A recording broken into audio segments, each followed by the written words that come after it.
కళ. I want to make it one thing very clear అధ్యక్ష. మా నాయకుడు, మా ప్రభుత్వము ఏ వర్గానికి వ్యతిరేకం కాదు. We are for social justice. మనం ఒక్కసారి బాబాసాహెబ్ అంబేద్కర్ కోట్స్ మనం వింటే మనకు అర్థమవుతుంది. Equal opportunities and equal rights. అదేకంగా చాలా గొప్ప కోట్ బాబాసాహెబ్ది. Be educated, be organised, be ready for education. విద్యావంతుని కావాలి, నీలో మార్పు రావాలి, సమూలంగా ముందుకు పోవాలి, అవసరమైతే పోరాటం చేయాలి. ఇది బాబాసాహెబ్ ఇచ్చిన స్ఫూర్తి అధ్యక్ష. ఈ స్ఫూర్తి భారత సమాజానికి, ప్రపంచానికి ఒక ఆదర్శనీయం అధ్యక్ష. సమాజంలో అసమానతలు పెరగకూడదు. అసమానతలు పెరిగితే అభద్రత, అసహనం, ఆందోళన కూడా పెరుగుతాయి. ప్రతి ఒక్కరికి విద్య, ఉపాధి, ఆర్థిక, సామాజిక రంగాలలో సమాన అవకాశాలు ఉండాలి. Education, employment, economic empowerment and social equality. నేను డెప్త్గా సబ్జెక్ట్కి పోకముందు అధ్యక్ష కొద్దిగా చరిత్ర చదివిన అధ్యక్ష. నేను ప్రధానంగా భారతదేశ చరిత్ర గత 2000 సంవత్సరాల చరిత్రలో ఆనాటి సంప్రదాయాలు, నమ్మకాలు, విశ్వాసాలు రాను రాను ఓ చతుర్వర్ణ సిస్టమ్. ఆ తర్వాత ప్రపంచంలో వివక్ష ఉండే రేషియల్ డిస్క్రిమినేషన్, స్లేవరీ ఉండే. కానీ అన్నిట్లో బాధాకరమైన విషయం ఏంటంటే this the only society in the entire world which practiced untouchability. This is the only society in the entire world which practiced untouchability. Because I hail from that communities, ఆ బాధ, ఆ అవమానము నాకు బాగా తెలుసు అధ్యక్ష. ఎంత చదువుకున్నా, ఎంత నిబద్ధత ఉన్నా, ఎంత స్ఫూర్తిని తీసుకున్నా మహనీయులు గాంధీజీ, అంబేద్కర్ అయినా ఏదో ఒక జాగల వివక్ష తప్పదు. మనిషి ఆత్మగౌరవంతో బతకాలనుకుంటాడు అధ్యక్ష. The most important character in an individual is self respect. ఆ సెల్ఫ్ రెస్పెక్ట్ నేర్చుకున్నది బాబాసాహెబ్ ద్వారా అధ్యక్ష. ఈ వివక్షను, అస్పృశ్యను వ్యతిరేకించింది గాంధీజీ, బాబాసాహెబ్. విద్య, ఉద్యోగ, రాజకీయ, సామాజిక రంగాల్లో సమానత్వం కోసం రిజర్వేషన్ కల్పించిన గొప్ప ఆలోచన బాబాసాహెబ్. రాజ్యాంగంలో వివిధ ఆర్టికల్ ద్వారా విద్య, ఉద్యోగ, చట్టసభలో ఎస్సీ, ఎస్టీ రిజర్వేషన్ చట్టబద్ధత కల్పించారు అధ్యక్ష. ప్రత్యేకంగా భారత సమాజంలో, రాజకీయాల్లో కాంగ్రెస్ పార్టీ చాలా పెద్ద పాత్ర పోషించింది సోషల్ జస్టిస్ సంబంధించి అధ్యక్ష. మనకు స్ఫూర్తిదాత బాబాసాహెబ్ అయితే బాబు జగజ్జీవన్ రామ్ ఒక రక్షణ మంత్రి, వ్యవసాయ మంత్రి, రైల్వే మంత్రి, ఉప ప్రధాని. మన తెలుగు బిడ్డ దామోదరం సంజీవయ్య గారు ఆనాడు 50-60 సంవత్సరాల క్రితం ఈ రాష్ట్రానికి ముఖ్యమంత్రి, ఓ దళిత బిడ్డ. ఇది కాంగ్రెస్ చరిత్ర అధ్యక్ష. ఈనాడు మళ్ళీ ఇదే అఖిల భారత కాంగ్రెస్ కమిటీ, కాంగ్రెస్ పార్టీ అధ్యక్షుడు, రాజ్యసభ ప్రతిపక్ష నాయకుడు, బ్లాక్ కాంగ్రెస్ నుంచి ఎదిగి ఈరోజు ఏఐసిసి అధ్యక్షుడు అయిండు ఒక దళితుడు అంటే కేవలం ఒక కాంగ్రెస్ పార్టీతో సాధ్యమవుతుంది అధ్యక్ష. ఇక తెలంగాణ, ఆంధ్రప్రదేశ్, ప్రత్యేకంగా తెలంగాణ రాష్ట్రము, హైదరాబాద్ చరిత్రలో ఫ్యూడలిస్టిక్ సొసైటీ.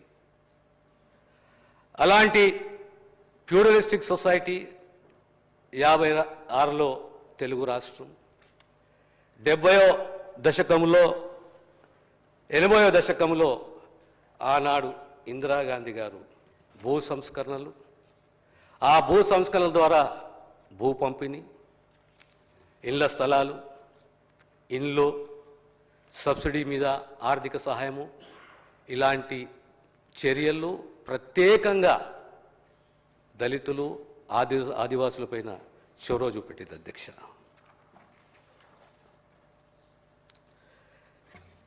76 సంవత్సరాలు 1950, ఆ తరువాత 40 సంవత్సరాలకు దళిత సమాజంలో దేశంలో కొన్ని రాష్ట్రాలలో అలజడి. ఈ అలజడి ఏంటి అంటే అభద్రత, అసహనం, అసంతృప్తి. ఇది ఆందోళనకు దారితీసింది అధ్యక్ష. ఇందులో రిజర్వేషన్లో అన్యాయం జరుగుతుంది, కొన్ని వర్గాలకు సమతుల్యాన్ని పాటించాలి, అన్ని రంగాలలో సమగ్రంగా అభివృద్ధి చెందాలి ఈ వర్గాలు అని మొట్టమొదటి రాష్ట్రము దేశంలో పంజాబ్ రాష్ట్రం. పంజాబ్ రాష్ట్రము, తమిళనాడు రాష్ట్రము 45 సంవత్సరాలకు తిరిగి రిజర్వేషన్లలో దళితులలో ఒక అభద్రత చోటు చేసుకుంది. ఆ అభద్రతనే ఉద్యమానికి దారితీసింది. ఒక కులానికి వ్యతిరేకం కాదు. It is not against any community. We are all a family. But somewhere what has happened to my rights? ఇది బాధాకరం. ఆనాడు మన రాష్ట్రంలో కూడా ఉద్యమం జరగడం, ఆనాటి ప్రభుత్వం కమిషన్ ఏర్పాటు చేయడం, కమిషన్ యొక్క సిఫారసులు ఆర్డినెన్స్ రూపంలో తీసుకురావడం,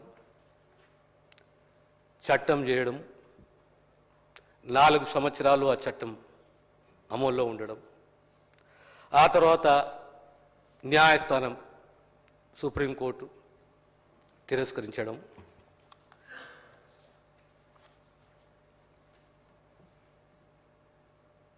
రాజశేఖర రెడ్డి గారు ముఖ్యమంత్రి అయిన తర్వాత ఇదే అసెంబ్లీ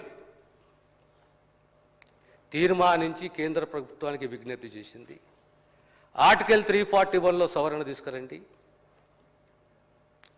తద్వారా ఈ వర్గాలకు న్యాయం చేయొచ్చు, ఓ కమిషన్ ఏర్పాటు చేయండి, ఆ కమిషన్ రిపోర్ట్ సబ్మిట్ చేయండి. రాష్ట్ర ప్రభుత్వం కోరిన మేరకు ఆనాడు 2007 ఆనాడు ఉషా మేరా కమిషన్ ఏర్పాటు చేయడం.